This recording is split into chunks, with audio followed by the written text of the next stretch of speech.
Here to explain all that evolution, Fox News legal analyst Gregg Jarrett, Fox News contributor Jason Chaffetz, and the host of Tomi Lahren is Fearless on Outkick. Tomi Lahren is with us. How did we start with, all the times Joe Biden has said, I never once discussed the foreign business deals with my son, my brother, or anybody else for that matter.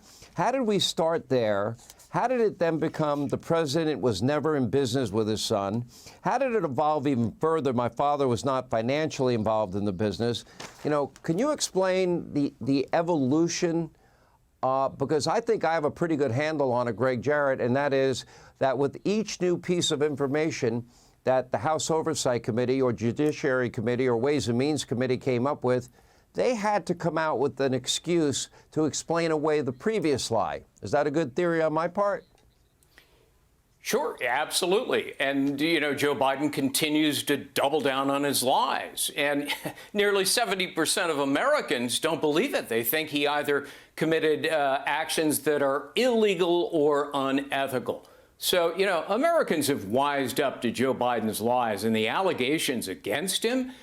Sean, they're serious and credible. There's compelling evidence of impeachable conduct. He actively aided and abetted corrupt schemes operated by his son, netting tens of millions of dollars from foreign interests while selling access and promises of influence. There's documents and testimonies that implicate the father as complicit. And so, exploiting a public office to enrich your family, even if you don't profit yourself, that's both a criminal offense, Sean, and it's an impeachable one. Well, Tomi, let's get your take on this. I mean, to me, it's a slam dunk case. But if you listen to the media mob, if you listen to the Democratic Party, they just don't seem to care very much, do they? They don't seem to care, but I believe that they actually do care. They're just hoping that the American people won't catch on, because up until now, the American voter hasn't seemingly really cared about this corruption, the bribery scheme. But it's up to House Republicans, it's up to Republicans in general to hammer this point home. Republicans cannot sit on the fence on this issue, on the impeachment inquiry, on questioning Hunter Biden, holding him in contempt. Republicans have to go hard, harder than ever, because they have to set a precedent. For too long, Republicans have walked this. They didn't want to be the ones that held firm on their word, didn't want to go after Hillary Clinton, have kind of soft pedaled their pursuit of Joe and Hunter Biden. They have to go hard. This is their opportunity. Set a precedent. Show the American people that you have a backbone and a spine and end this once and for all. You've got the evidence. Now's time to hit this one home. I believe they can do it. But to all the spineless Republicans that don't want to enter this fight, now is the time to fight. Grow some fangs and get ready to go to war here. Jason, you've been involved in investigations like this in the past in your years in Congress. What is your take as you stand back and you look at all the evidence and everything all three of the committees have been able to find?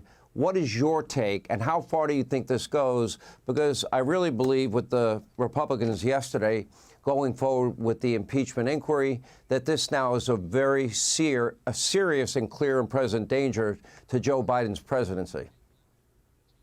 I totally agree with you, Sean. I think it's also an indictment on the Department of Justice. I think part of the reason that the media covered it up and didn't cover it is that they knew Attorney General Garland and his henchmen there were not going to charge him. If not for that judge who stepped up and kind of broke apart this plea deal, all of this was going to be pushed aside. And as Chairman Jim Jordan has highlighted, why did they let the statutes of limitations expire? This is all the Department of Justice is doing. They knew that they were going to go ahead and let this guy off, and Joe Biden could just wash his hands of it and move on.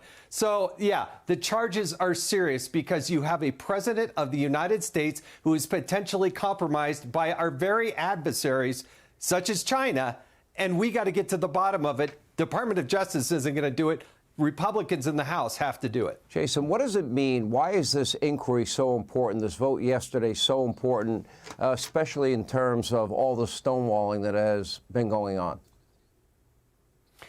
Look, Congress should be able to go ahead and issue a subpoena and have that enforced.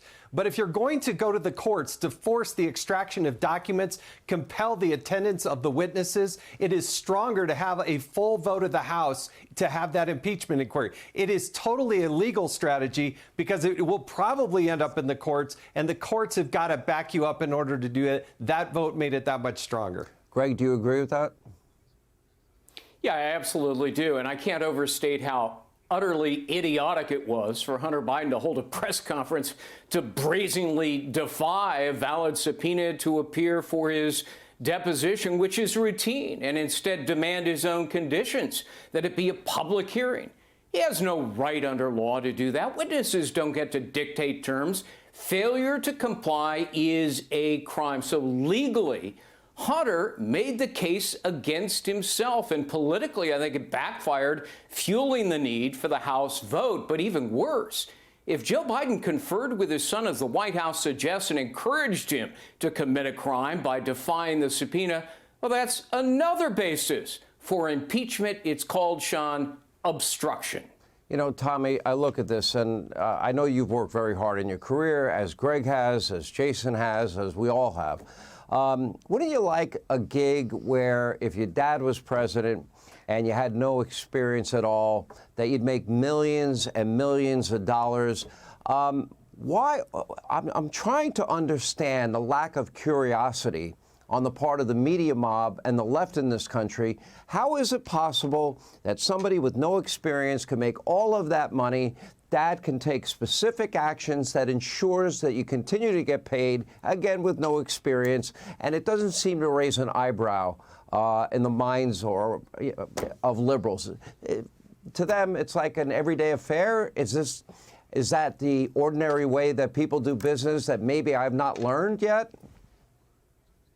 Well, I'll tell you this, Sean, I have never had my father sit on any of my business calls or my personal calls or any calls, but I'm not sure that my dad has the power of a vice president or a sitting president, so maybe that's where it's different. But you just saw earlier today the ladies, and I use the word ladies very loosely, of The View coming to Joe and Hunter's cover once again, passing this off as a father's love, saying that other people, pointing the finger at Meghan McCain, by the way, pointing the finger at her as if she has done the same thing, which is obviously false, a lie, and erroneous. But they will continue to do this in the media, make it seem like this is just how Washington works. That's why it's up to Republicans to show that this is not how Washington works. This will not be acceptable, and they have to go hard and take this thing through to the end to show the American people that Republicans are serious about this, and these people will be brought to justice. DOJ be damned, Biden White House be damned. This has got to go forward, and it has to go all the way to the end. Greg, legal question on what Tommy just brought up, and that has to do with Meghan McCain. She said she will consult with her lawyers. We know about Times v. Sullivan. She is a public figure. Do you think she may have a case against The View? Well, from what I saw of the write-up to the clips, they didn't mention her by name. I suppose the implication was there, or Meghan McCain certainly construed it that way, but she is a public figure. Opinion is sometimes, but not always, protected speech. So it would be a tough case for her to bring. I predict she won't bring such a case. All right. Well, we'll see over time. Appreciate it. Thank you all.